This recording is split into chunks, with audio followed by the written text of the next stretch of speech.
심원장님, 오늘은 우리 한의사 입장에서 그리고 엄마 입장에서 아이 키우는 방법이라 할까요? 체질 육아가 얼마나 좋은지 한번 공유를 해볼까요? 편하게. 네, 좋아요. 심원장님 아드님은 뭐 잘 크죠? 뭐 잔병치레 같은 건 없고요. 네, 지금 2돌에서 3돌 넘어가고 있고요. 그래도 비교적 잘 먹고 잘 크는 편이에요. 다만 이제 변비가 좀 작고 간혹 이제 기침을 하게 되면 오래 하는 거, 그리고 몇 가지 이제 음식에 대해서 알러지가 있어서 알러지랑 그다음에 이제 가려움증 오는 것들, 아토피 이런 거는 좀 조심하는 편이에요. 선생님 따님은 이제 이유식 끝나고 일반식으로 들어갔나요? 이제 우리 애는 지난주에 돌이었잖아요. 그쵸. 그래서 후기 이유식하고 이제 일반식하고 이제 병행하고 있고요. 저희 집은 엄마 소양, 아빠 소음인이잖아요. 그래서 소양인 아니면 소음인인데, 이게 제가 욕심을 좀, 우리 딸내미는 엄마랑 같은 체질이었으면 좋겠다, 지금처럼. 그래서 조금 더 소양인 이유식을 초반에 시작을 하면서 고생을 좀 했어요. 엄마의 욕심이죠. 그리고 또 초기 이유식이 뭐 쌀 미음을 베이스로 해서 뭐 브로콜리, 단호박, 그렇죠. 뭐 사과 뭐 이런 것들이 주잖아요. 그렇죠. 그러면서 이유식 들어가면서 6개월 차부터 갑자기 아토피가 확 심해지면서 안 잡히는 거예요. 그래서 고생을 좀 했는데 결국 어느 순간 이게 혹시 소음인인가 싶어서 식단을 다 교정을 하고 이러면서 이제 아토피는 거의 다 좋아졌고 하나도 없고요. 다행이네요. 네, 이렇게 하면서 내가 이제 원장으로서 엄마들한테 음식이 중요합니다 이런 얘기 많이 하는데 네. 그게 실제구나. 네, 정말 아이들 아토피는 음식을 체질식을 하지 않으면 낫지 않는구나 이런 생각 한 번 더 했죠. 몸으로 네. 많이 느끼셨겠네요. 그쵸. 네. 저도 비슷한 경험 했던 적이 있어요. 저희 아이가 이제 우유 먹지 않을 때 이유식 시기에 제가 우유를 확 쏟았거든요. 근데 이제 그 아이 몸에 이제 닿았는데 온통 빨갛게 화상 입은 해도, 것처럼 네. 다 올라오는 거예요. 그래서 저도 똑같이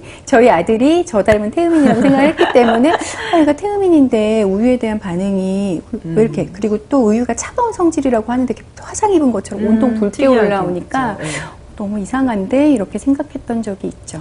사실 우유에 대해서 많은 엄마들이 그래도 아직 우유를 잘 먹어야지 키가 크는데 이렇게 생각하시는 분들 많으시잖아요. 그쵸? 네. 우유는 기본이라고. 네네. 근데 그렇지 않아요. 저희 아이 3kg 안팎으로 태어났거든요. 큰 편은 아니잖아요. 그쵸. 딸이지만. 근데 지금 이제 영유아 검진 같은 거 해보면 97%뭐 이래요. 근데 저희 애는 우유 못 먹어요. 제가 9개월까지 수유를 했는데 그 뒤로 이제 분유하고 이유식하고 넘어가면서 분유 한 통 사서 한 통도 못 먹었어요. 그랬구나.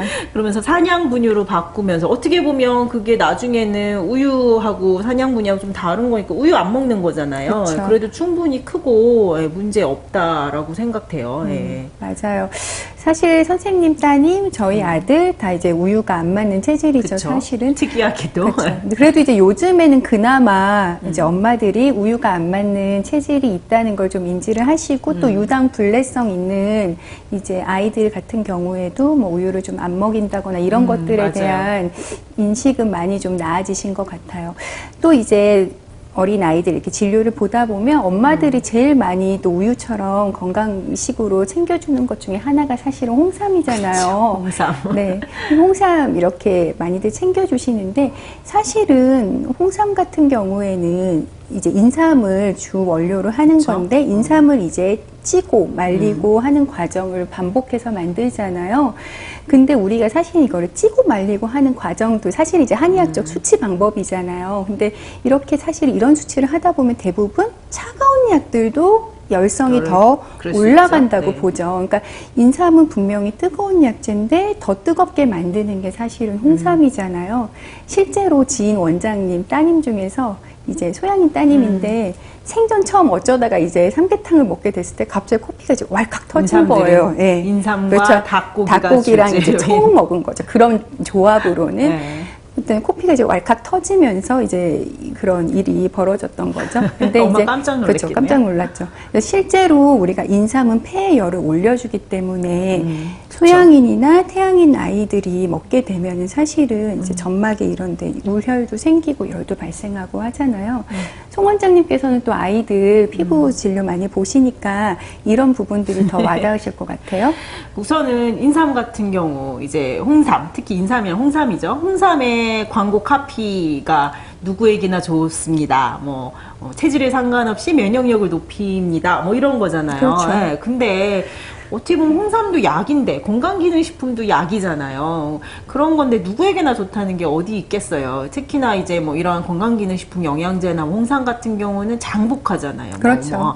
한 3일, 4일 이렇게 먹는 게 아니라 우리 감기 걸렸을 듯이 그렇게 하는 게 아니라 뭐 한 달, 두 달 어떤 사람들 1년 내내 먹는 건데 이렇게 체질에 맞지 않는 실제로 그렇거든요. 이제 인삼이 주재료, 열성이 있고 따뜻한 약재인 거를 또 이렇게 찌고 말리는 과정에서 더 온해지고 열해진 그런 것들을 이제 장복하다 보면 좋지 않을 수밖에 그렇죠. 없죠. 예. 탈이 나죠. 뭐 실제적으로 봐도 소양인, 태양인은 적으니까 소양인 아토피 환자분들이나 알레르기 질환, 비염 같은 것들 이런 거 동반하는 아이들이 인삼 먹으면 좋지 않아요. 특히 그렇죠. 인삼의 그 열성으로 피부를 충혈시키고 염증을 더 이렇게 상승시키고 피부 표면으로 양기를 표출시키고 그렇죠. 이러다 보니까 가려움이나 뭐 이런 것들은 더 악화될 수밖에 당연히 없어요. 맞아요. 그리고 또 어떻게 보면 웃긴 얘기가 만약에 엄마가 우리 애가 소양인인데 양인인데 태양인 혹은 근데 홍삼을 먹어도 문제가 없었다. 그러면 그 홍삼은 진짜 이게 인삼이 주재료인 약재인가 한 번쯤은 좀 생각해 봐야죠. 이제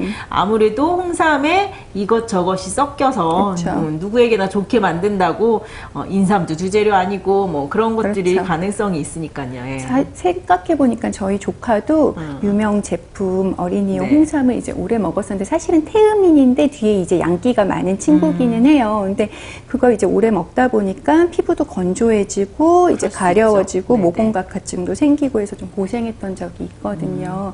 근데 사실은 이제 그런 문제들이 많이 있는 거죠. 선생님 말씀하신 것처럼 실제로 보면은 대부분 당분이에요, 사실은. 대부분 당분. 아이들 먹이려니까 그렇죠. 어쩔 수 없죠. 올리고당이나 이런 당분이고, 그 다음에 뭐 인삼이랑 이런 것들 저런 것들이 섞여 있는데, 보면은 사실은 그 누구 약도 아닌 거죠. 당분이 엄마들 다른 음식 조심해야 된다고 하면서 조금은 한번 생각해 볼 네. 필요는 있을 것 같아요. 홍삼에 네, 네. 대해서.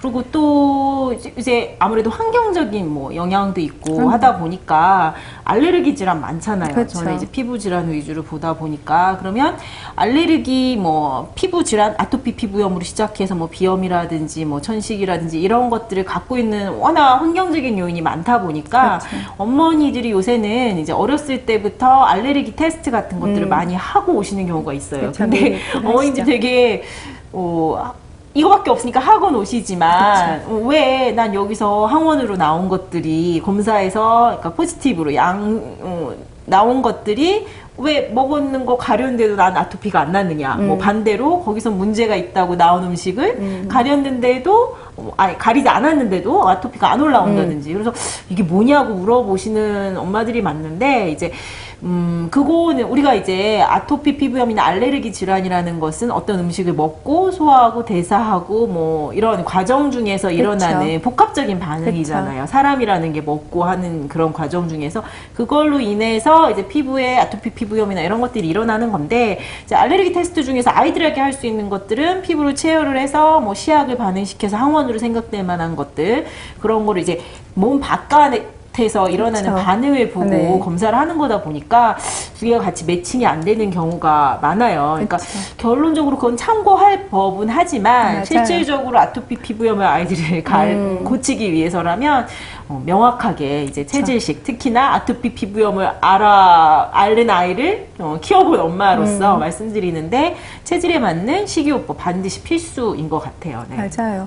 선생님 말씀에 저도 굉장히 많이 동의하고요. 그리고 실제로 그런 검사 결과들이 어머님들이 한 번 하시고 그걸 되게 고정적으로 생각하시는데 의외로 한 몇 개월 뒤나 1년 뒤에 보면 또 바뀌어요. 네. 네, 그래서 그런 부분들이 상당히 변수가 많다는 걸 어머님들이 조금 이제 그렇게 생각해 주시면 훨씬 참고할 법은 하는데 그렇죠. 거기에 이제 체질의 관점이 합해진다면 그렇죠. 조금 더 섬세한 과정이 이제 생활 티칭이 될 것 같아요. 그렇죠.